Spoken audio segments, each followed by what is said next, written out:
Hello everyone, this is Mahesh Gautam और महेश जी की biology में आप सभी का स्वागत है। हमारा चल रहा था सेल बायोलॉजी, जिसके हम पढ़ रहे थे बेसिक और इम्पोर्टेंट पॉइंट्स।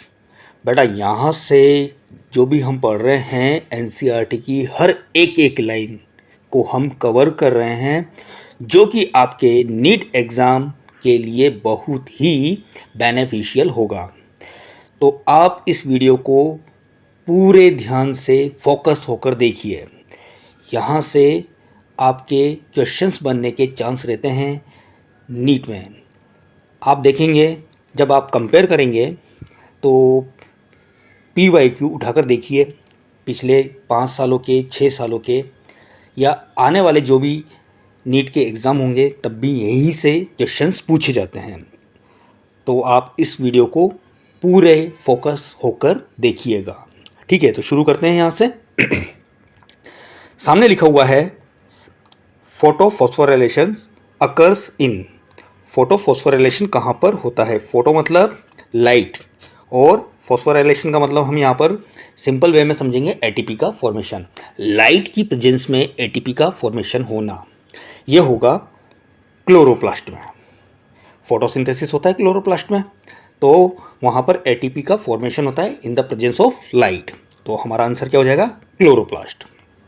अगला देखते हैं, light reaction and dark reactions occurs in. Light reaction और डार्क रिएक्शन, ये किसके रिएक्शंस हैं? फोटोसिंथेसिस की, क्योंकि फोटोसिंथेसिस 2 रिएक्शन में कंप्लीट होता है, लाइट रिएक्शन और डार्क रिएक्शन। तो लाइट रिएक्शन होगा थाइलेकोइड में, जो मेम्ब्रेनस पार्ट होता है क्लोरोप्लास्ट का, वहाँ पर लाइट रिएक्शन होता है। और डार्क रिएक्शन यहाँ पर, ये कहाँ पर होगा? स्ट्रोमा पर, मैट्रिक्स वाला पार्ट। लाइट रिएक्शन थाइलेकोइड और डार्क रिएक्शन स्ट्रोमा, तब जाकर ग्लूकोज का फॉर्मेशन होता है। अगला क्वेश्चन इसी से रिलेटेड है। What is the product of light reaction and dark reaction? Light reaction जो कि थाइलेकोइड में हो रहा है, इसके प्रोडक्ट हो जाएंगे एटीपी और NADPH2। अब देखो, लाइट रिएक्शन भी 2 टाइप का होता है, साइक्लिक और non cyclic.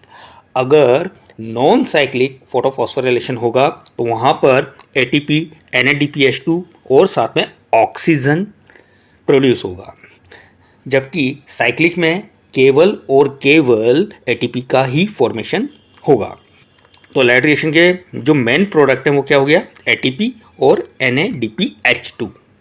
Dark reaction glucose का फॉर्मेशन होगा, तो इसके प्रोडक्ट क्या हो गए डार्क रिएक्शन के? ग्लूकोज। बढ़ते हैं आगे, इसको हम डिटेल में पढ़ते हैं प्लांट फिजियोलॉजी में। केवल यहाँ पर सेल बायोलॉजी से रिलेटेड पढ़ रहे हैं, तो इतनी ही नॉलेज होना जरूरी है बस। ठीक है, आगे बढ़ते हैं। सामने लिखा हुआ है मार्कर एंजाइम इज, तो याद रखना है सक्सिनेट डिहाइड्रोजिनेज। देखो,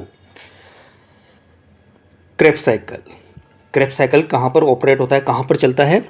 मैट्रिक्स ऑफ द माइटोकॉन्ड्रिया, यह हमें पता है। लेकिन Krebs cycle completely matrix of the mitochondria में नहीं होता। उसका एक स्टेप जो होगा वो होगा inner membrane of the mitochondria. और inner membrane of the mitochondria में क्या है? क्रेब्स साइकिल का एक एंजाइम जिसका नाम है सक्सिनेट डिहाइड्रोजिनेज, और इसी को हम क्या नाम देते हैं? Marker enzyme. बढ़ते हैं आगे। Maximum oxidative enzymes are found in. सबसे ज़्यादा ऑक्सीडेटिव एंजाइम कहाँ पर मिलते हैं? तो ऑक्सीडेटिव मतलब ऑक्सीडेशन करने वाले एंजाइम्स, और वो मिलेंगे माइटोकॉन्ड्रिया में। Hydrolytic enzyme found in. Hydrolytic enzyme मतलब वाटर की प्रेजेंस में किसी भी मॉलिक्यूल को ब्रेक डाउन, तोड़ने वाले एंजाइम, और वो हैं हाइड्रोलाइटिक एंजाइम, जो कि pH 5 पर काम करते हैं, pH 5 पर काम करते हैं। और ये मिलेंगे कहाँ पर? लाइसोसोम में, जो कि एक एंडोमेम्ब्रेन सिस्टम का ही पार्ट है। एंडोमेम्ब्रेन सिस्टम में हमने endoplasmic reticulum, Golgi body, vacuole और लाइसोसोम को इंक्लूड किया है। आगे बढ़ते हैं। हाँ, एक और बात, हाइड्रोलाइटिक एंजाइम का एक और नाम है डाइजेस्टिव एंजाइम, जो कि डाइजेशन का काम करते हैं in the presence of water. अगला क्वेश्चन लिखा हुआ है व्हाट आर एंथोसाइनिन एंथोक्लोर। एंथोसाइनिन और एंथोक्लोर क्या हैं? ये दोनों ही पिगमेंट्स हैं। एंथोसाइनिन एंथोक्लोर दोनों ही पिगमेंट्स हैं और कहाँ पर मिलेंगे ये? वैक्यूल में। क्या करते हैं? कलर प्रोवाइड करते हैं। किसको?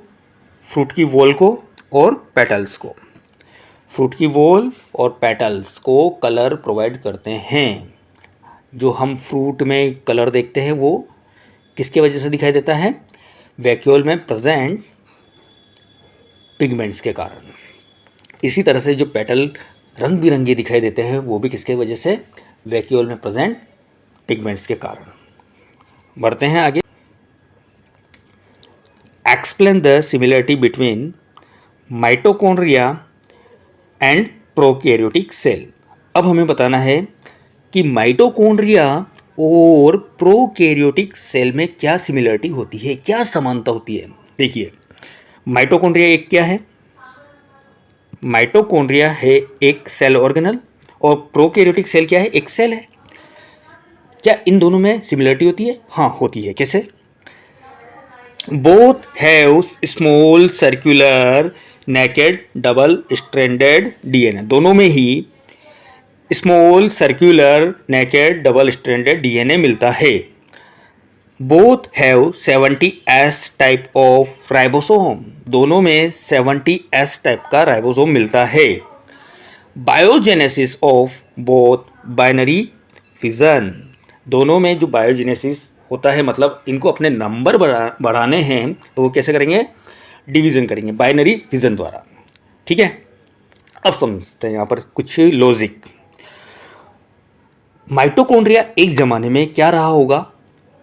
प्रोकैरियोटिक सेल, क्योंकि ये किसके समान अपने कैरेक्टर शो कर रहा है? एक प्रोकैरियोटिक सेल के अकॉर्डिंग। तो एक जमाने में आदि अनादि काल पहले माइटोकॉन्ड्रिया एक प्रोकैरियोटिक सेल रहा होगा। अब क्या हुआ? यूकैरियोटिक सेल और प्रोकैरियोटिक सेल के बीच में एक सिम्बायोसिस हुआ कि तू भी मुझे कुछ लाभ दे, मैं भी तुझे कुछ लाभ दूं। तो इन दोनों के बीच में एक समझौता हुआ और जो प्रोकैरियोटिक सेल थी वो एक यूकैरियोटिक सेल के अंदर चली गई, जहाँ पर जाने के बाद इसमें मॉडिफिकेशन हुए और मॉडिफिकेशन होने के बाद इसने क्या किया? यूकैरियोटिक सेल से न्यूट्रिशन लिया और इसके बदले इसने उस यूकैरियोटिक सेल को एनर्जी प्रोवाइड की। तो दोनों के बीच में एक समझौता हुआ और समझौता कैसा हुआ? ये एक यूकैरियोटिक सेल के अंदर ही चला गया। तो इस तरह के समझौते को, इस तरह के सिम्बायोसिस को हमने क्या नाम दिया? Endo symbiotic origin. मतलब माइटोकॉन्ड्रिया का जो ओरिजन है वो है एंडो सिम्बायोटिक ओरिजन। उम्मीद करता हूँ यहाँ तक आपको समझ में आया होगा। बढ़ते हैं आगे। Staining of mitochondria takes place by. अगर हमें माइटोकॉन्ड्रिया को सेल के अंदर देखना है तो उसको क्या करना पड़ेगा? पहले स्टैन करना पड़ेगा। किससे करेंगे हम? जैनस ग्रीन से एक डाई है, उससे इसको क्या करेंगे? स्टैन करेंगे। बढ़ते हैं आगे। Oxidative carboxylation occurs in. Oxidative मतलब ऑक्सीजन की प्रेजेंस में यहाँ पर कार्बोक्सिलेशन लिखा हुआ है, गलत लिखा हुआ है, क्वेश्चन ही गलत है, पूछना कुछ और चाहता हूँ। Oxidative phosphorylation. ऑक्सीडेटिव फॉस्फोराइलेशन कहाँ पर होता है? ऑक्सीडेटिव मतलब ऑक्सीजन की या ऑक्सीडेशन, किसी मॉलिक्यूल का ऑक्सीडेशन होकर एटीपी का फॉर्मेशन होना। फॉस्फोराइलेशन मतलब फॉर्मेशन ऑफ एटीपी। किसी मॉलिक्यूल का ऑक्सीडेशन होकर एटीपी का फॉर्मेशन होना ही क्या कहलाएगा? Oxidative phosphorylation. और यह चलेगा कहाँ पर? माइटोकॉन्ड्रिया में। किस मॉलिक्यूल का होगा? NADH2 और FADH2। इन दोनों का ETS में, जो कि कहाँ चलता है? माइटोकॉन्ड्रिया में की इनर मेम्ब्रेन पर, और वहाँ पर NADH2 FADH2 का ऑक्सीडेशन होकर उनमें से इलेक्ट्रॉन रिलीज होकर उनका ऑक्सीडेशन हो जाएगा और एटीपी का फॉर्मेशन हो जाएगा। तो ये याद रखना है, oxidative phosphorylation occurs in mitochondria, जबकि फॉस्फोराइलेशन अकर्स इन क्लोरोप्लास्ट। बात याद रखनी है। चलते हैं आगे। लिखा हुआ है give the name of semi autonomous cell organelles. हमें नाम बताने हैं ऐसे सेल ऑर्गेनल्स के जिनको बोला जाता है सेमी ऑटोनोमस सेल ऑर्गेनल, और उनका नाम है माइटोकॉन्ड्रिया और क्लोरोप्लास्ट। अब इनको सेमी ऑटोनोमस सेल ऑर्गेनल क्यों बोलते हैं? क्योंकि माइटोकॉन्ड्रिया, क्लोरोप्लास्ट दोनों के पास अपना खुद का डीएनए होता है जो कि छोटा, सर्कुलर, डबल स्ट्रैंडेड होता है। माइटोकॉन्ड्रिया, क्लोरोप्लास्ट दोनों के पास अपने खुद के राइबोसोम होते हैं 70S टाइप के। इसका मतलब माइटोकॉन्ड्रिया और क्लोरोप्लास्ट दोनों ही अपनी प्रोटीन खुद बनाते हैं, लेकिन इनके अंदर मेटाबॉलिज्म इतना ज़्यादा होता है कि इनको और ज़्यादा प्रोटीन की रिक्वायरमेंट होती है। तो ये बाकी की जो प्रोटीन है, अपनी प्रोटीन तो खुद बना रहे हैं, लेकिन बाकी की प्रोटीन कहाँ से ले रहे हैं? साइटोप्लाज्म से। तो अपनी प्रोटीन खुद बना रहे हैं, लेकिन साइटोप्लाज्म की प्रोटीन पर भी डिपेंड है, इसीलिए इनको क्या नाम दिया है? Semi autonomous cell organelle. अगर ये साइटोप्लाज्म की प्रोटीन पर डिपेंड नहीं होते और अपना पूरा प्रोसेस, अपने पूरी रिएक्शंस, अपना हर मेटाबॉलिज्म केवल अपनी ही प्रोटीन से कंप्लीट करते, तो इनको हम बोलते ऑटोनोमस सेल ऑर्गेनल। लेकिन हमने क्या बोला? सेमी ऑटोनोमस सेल ऑर्गेनल, क्योंकि ये अपनी प्रोटीन, डीएनए और राइबोसोम की प्रेजेंस में अपनी प्रोटीन खुद बनाते हैं, लेकिन बाकी की प्रोटीन के लिए साइटोप्लाज्म की प्रोटीन पर भी डिपेंड होते हैं। बढ़ते हैं आगे। The origin of mitochondria and chloroplast is endosymbiotic origin, जिसको हमने अभी प्रीवियस क्वेश्चन में समझा था कि माइटोकॉन्ड्रिया और क्लोरोप्लास्ट दोनों ही क्या रहे होंगे एक ज़माने में? प्रोकैरियोटिक सेल, जिनका सिम्बायोसिस हुआ किसके साथ? यूकैरियोटिक सेल के अंदर जाकर ये चले गए, वहाँ पर इन्होंने सिम्बायोसिस किया, यूकैरियोटिक सेल को कुछ लाभ प्रोवाइड किया, बेनिफिट प्रोवाइड किया, और उससे भी कुछ बेनिफिट लिया। तो इस तरह के ओरिजिन को हम क्या नाम देते हैं? Endosymbiotic origin. बढ़ते हैं आगे। Give the name of membrane less cell organelle और स्ट्रक्चर। हमें नाम बताना है मेम्ब्रेन लेस सेल ऑर्गेनल के भी या फिर स्ट्रक्चर्स के भी। तो राइबोसोम मेम्ब्रेन नहीं होती, सेंट्रियोल मेम्ब्रेन नहीं होती, न्यूक्लियोलस मेम्ब्रेन नहीं होती। राइबोसोम और सेंट्रियोल वो सेल ऑर्गेनल्स हैं जिनके पास मेम्ब्रेन नहीं होती। न्यूक्लियोलस वो स्ट्रक्चर है जिसके पास कोई मेम्ब्रेन नहीं होती है।